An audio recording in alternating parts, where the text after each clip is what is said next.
Hello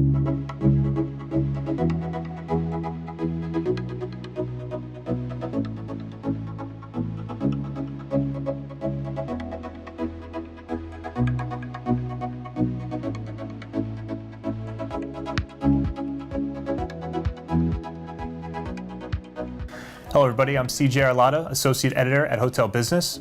Today I'm sitting here with Janis Cannon, SVP of Upscale Brands at Choice Hotels. Janis, thanks for sitting down with us today. Thanks, CJ. Happy to be here.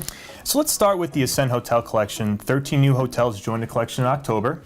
There are now more than 190 properties worldwide. Why is the brand resonating with hoteliers? We're having a great year. I'd say even bigger than the 13 in October, which was a great month for us. We actually are going to open 45 Ascend properties this year in the United States. And when you think about our distribution and our size, we actually are, if you take the next three competitors and put them all together, we're bigger than the next three competitors combined. And the value proposition that we have for Ascend is really what's driving that. We're finding a lot of owners that already own Ascend properties that are now doing multiple hotels with us, bringing them to the collection. But it's really the power of the Choice Hotels toolkit that we have, that we offer to Ascend owners, because they want to operate their properties. They're fiercely independent and they want to have their own independent brands, but at the same time they need to be able to have the tools, the distribution platforms, the sales organization, the loyalty programs like Choice Privileges that Choice provides, and so they can leverage all of those things to really drive incremental business and overall growth and success for their hotels. So moving on to Cambria. The brand is on track to finish 2017 with the most property openings in a single year in the brand's history. What are some of the key factors that have contributed to this success? Well, a couple of things. We now have proof of concept, meaning that we know that guests love the brand, and we see that in terms of like when we look across the category and see what our guest satisfaction is compared to other players that there are in the upscale space.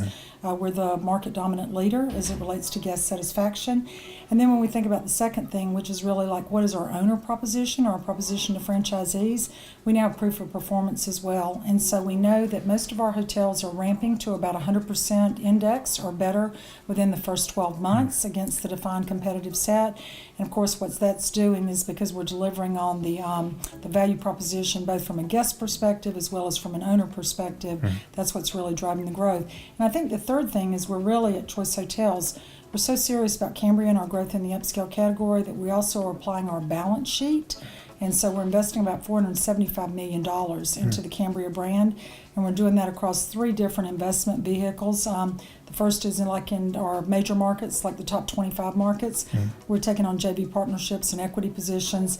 Then we're in like the top 50 markets. Those might be maybe a combination of mezz and maybe key money. And then we've defined the top 600 neighborhoods where we want to be, and we're looking at key money in order to drive those deals as well. So like you said, we're opening 10 hotels this year.